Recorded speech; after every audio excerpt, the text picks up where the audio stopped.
What is going on, everybody? Welcome back to the channel. I am your host, Slackers, bringing you guys our next matchup in the Everyone Is Here tournament.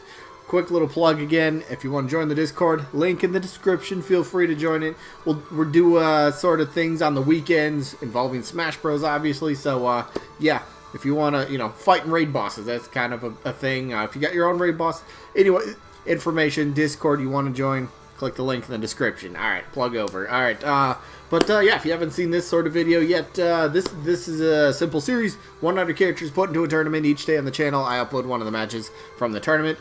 I'll talk about both characters in the match, maybe go over a mini moveset pool, maybe a couple facts, maybe whatever. We'll just talk about the two characters in the match for the day, and then we'll vote between the two. You vote for who you'd rather see as a DLC character in Smash Ultimate, but voting is a part of the overall rules, and there's a few more rules, so here, just look at them yourself. As you can see, rule number 1, this is just for fun. Why? Yes, that has to be a rule. I'm sorry. Because, simply put, most people know this by now, vote for who you personally want. Don't vote for who's necessarily more likely, but just vote for who you personally would want. If it came down to your vote to decide a character, who would you put in? I don't care if they're a Spirit, I don't care if they're an assist trophy, I don't care if they're deconfirmed, it doesn't matter. Put whoever you want in the roster. Vote for who you want. Simple. But do remember, you only get one vote per person. How do you vote? Simple. Type the name of the character that you are voting for down in the comment section. Easy. Yeah, it's just that simple. That's how you vote. Character's name in the comments. You are allowed to vote for both characters, though, by simply typing the word both. If you really like both the characters in the matchup for the day, or if you're having a difficult time deciding who to vote for, why not just say, alright, I vote both. Yeah. That's awesome. The last few rules, though. This is a double elimination tournament, meaning a character has to lose 2 times before being officially eliminated. Once we get to the results to determine winner and loser for each matchup, if there happens to be a tie in the voting, we're just going to flip a coin on camera. Fairest way to break a tie. And then each matchup, voting-wise, only stays open for just 1 week. So you have 7 days from once the matchup gets uploaded to get your votes in. Anything that comes in after that, obviously the vote doesn't count. Simple that. Alright, that's pretty much all the rules, so into the rest of the video. Alright, so we're back, and we have to go over the results from last Tuesday, which is another loser bracket. We're in the loser bracket for like the next, I think, 2 weeks. I'm pretty sure the next 2 weeks. Anyway, next couple weeks, loser bracket, so we're going to have a bunch of eliminations, sadly, but hey, everyone except one character is going to have to be eliminated eventually, right? So, yeah, the results from last week's matchup was Impa from the Legend of Zelda series taking on Louie from the Pikmin series. It wasn't necessarily close, but the winner happens to be Impa, who ended up winning 26 votes to just 14 for Louie. So Impa moving to the next round. Congrats to Impa. Louie, sorry, your path ends here, buddy, but hey, it's going to happen to pretty much everybody, like I just said. But yeah, there you go, Impa moving on. And speaking of moving on, we are doing the same thing with this matchup.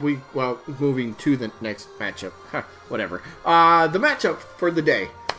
Frisk from Undertale. A peculiar sort of pick, I guess you could say. But Frisk, her opponent, happens to be Frank West. Not Frank Wright. For some reason, I always say Frank Wright. I don't know who that is. But Frank West from the Dead Rising series. So, this should be a sort of a weird matchup, but let's talk about this. So, Frisk Undertale, yes, well, I mean, not just happened, but like back in September. Wow, there's already, what, 4 months ago? Wow, it doesn't seem like that, right? We got the Sans Mii costume, which was so just out of left field, right? So just like, where did that come from? Which was awesome, and it was really cool because, well, nothing against Terry Bogard, but it was cool in terms of the overall reception that it got. And what I mean by that, it overshadowed Sherry. Who's Sherry? It overshadowed Terry's inclusion. And everyone was waiting at that time for FP4. Well, like how we're waiting for FP5 now. Come on, Nintendo. Nintendo Direct this week? Fingers crossed? Maybe? Probably not. Whatever. We'll see.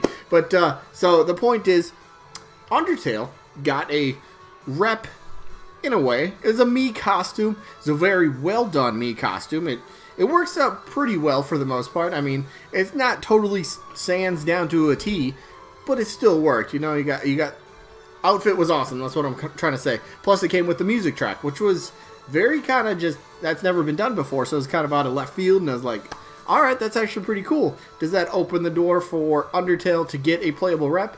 Potentially Frisk? Maybe, but I want to bring this up. Since, what, maybe middle of August? Maybe, like, beginning of September, something like that? We've had all sorts of random, just, spirit events that are bringing in these brand new franchises just to be represented with spirits. Is it maybe I'm just kind of overthinking this part right now, but is it a little weird that we get the Sans Mii costume, but they decided, hey, we're not going to do an Undertale event as well to kind of commemorate that? I don't know, just kind of a little weird, so maybe that does leave the door open for potentially Frisk, who I guess you could kind of say might be the second choice, or maybe it's, who's the other one, Papyrus? I don't know how to properly pronounce the character, but if you're going to talk Undertale getting a rep, Frisk is in the conversation, for sure. She's popular character amongst the community that wants an Undertale rep, so that's pretty cool. Plus, an indie rep, give us an actual, not a Mii costume, give us an actual indie rep, and I say this about any indie characters, mainly because of the Sans Mii costume situation. I think Nintendo and Sakurai, I don't know what their stance, obviously I don't know what their stance was, I'm not a mind reader, but I think they lightened up their stance on including a potential indie character for playable rep in Smash Bros. I personally, and this is why I'm probably wrong because it's my opinion, but personally I don't think we're getting any indie reps for Smash Ultimate DLC. Next Smash game on the next system, I think there's a very high likely chance that finally does happen. I mean, look, we got Shovel Knight, who became an assist trophy. Shovel Knight was a pretty requested character, right? A lot of people view him as like kind of the face of the indie, so he got represented in Smash Bros. A lot of people took that as such a huge win for indie gaming in general. Like, you got your franchise, you got your main character in Smash Bros, which is a huge honor in gaming. So. And then plus, we did get the Shantae Spirit as well. We got who was the other? There's another Shantae Spirit. I can't think of it off the top of my head. But we got Shantae Spirits as well.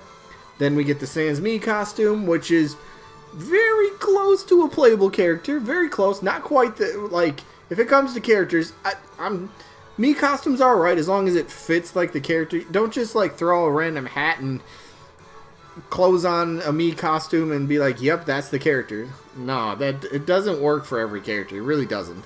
But I'm okay with the idea of that kind of happening. Again, as long as it fits. There's a vote. Hello, Tropany. What was the point? I don't remember. But Frisk, I don't know.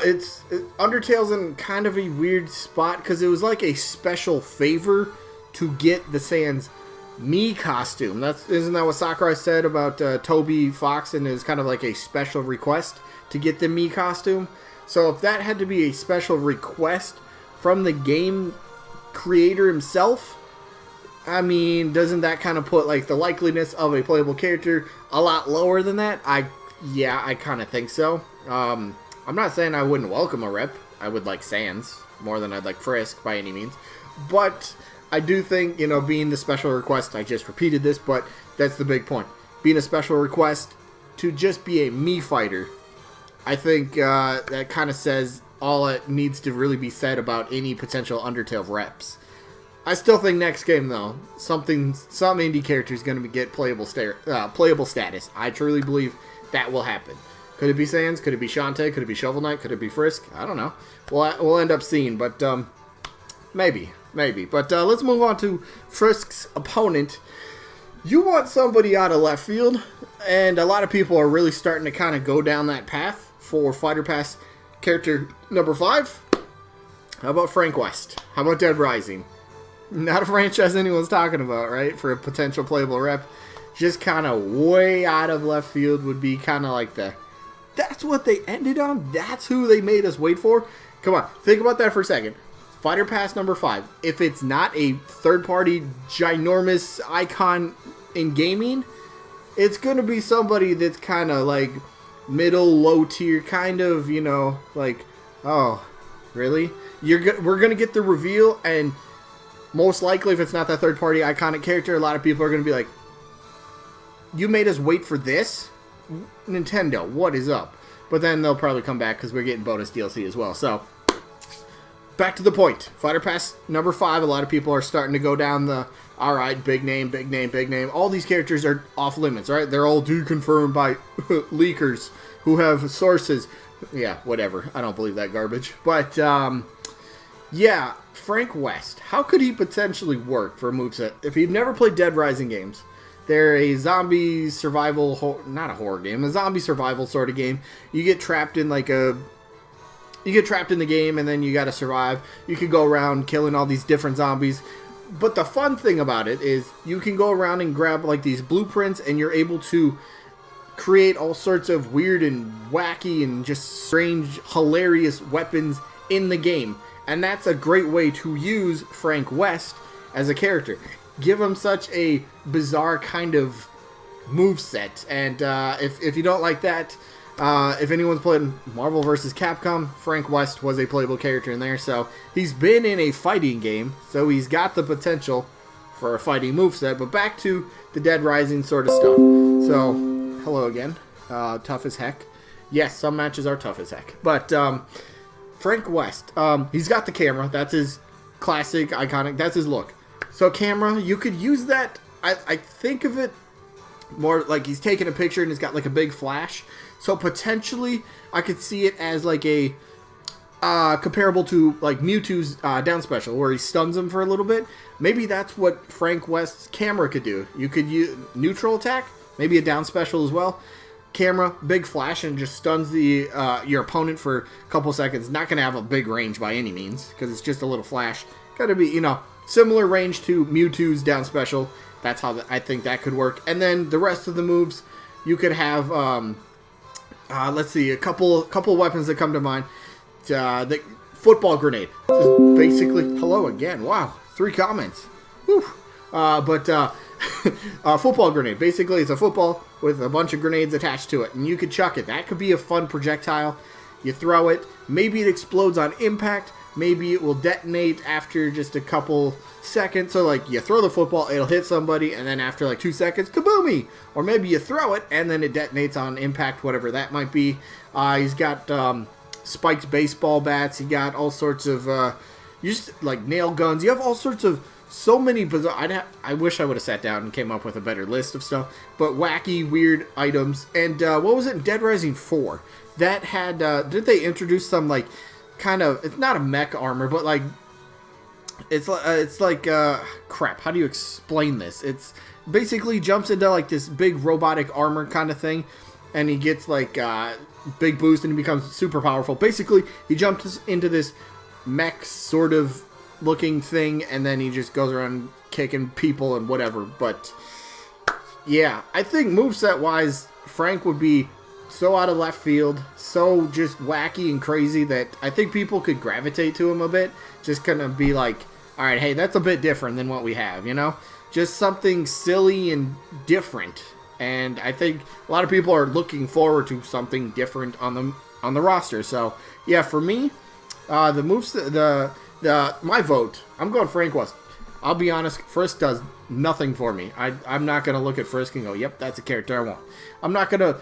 If by some miracle Frisk happened to get announced as a next playable character or a playable character in general, I'm gonna probably yawn at the fact. I'll be honest. Just being honest here. It's like, not every character can do it for you, right? Not every character you're gonna get excited for. Frisk is a character that I would not get excited for. I'm not saying I'm super excited for a Frank West reveal, but I'd be more excited for Frank West than I would be for Frisk. So that's my voting. I'm going Frank West for this one. I like the potential weird, wacky moveset. So, yeah, Frank West gets my vote in this one. Let me know who you guys got down in the comments. Frisk, Frank West, or both. All are fine options. Anyway, that is it for this one. So, sneak peek for tomorrow. Where are we going? Results. Whew. Oh, okay. Tomorrow. We had, I had quite a bit of votes. I don't know who won yet, but tomorrow's results, we will see. Did Fortnite default? Did Jonesy defeat Sora? I honestly don't know. I haven't tallied them up yet. So, we'll see that result tomorrow. And then, we're still in the loser bracket, but here we go. Where are we at? Down here somewhere. Back at game 105. Yes, back in the loser bracket. Ooh, tomorrow. Okay. Tomorrow's matchup. Chun-Li from the Street Fighter series taking on a very popular pick as of late, Cosmos. I believe that's how you properly pronounce it. So, yeah, Cosmos. That's tomorrow. Cosmos, however you want to pronounce your name. That's the matchup tomorrow. Should be actually a fun matchup tomorrow. But that's tomorrow. Today's today. Today's wrapping up. I hope you guys enjoyed as always. Hopefully we catch you guys on the next one. Peace out, everybody.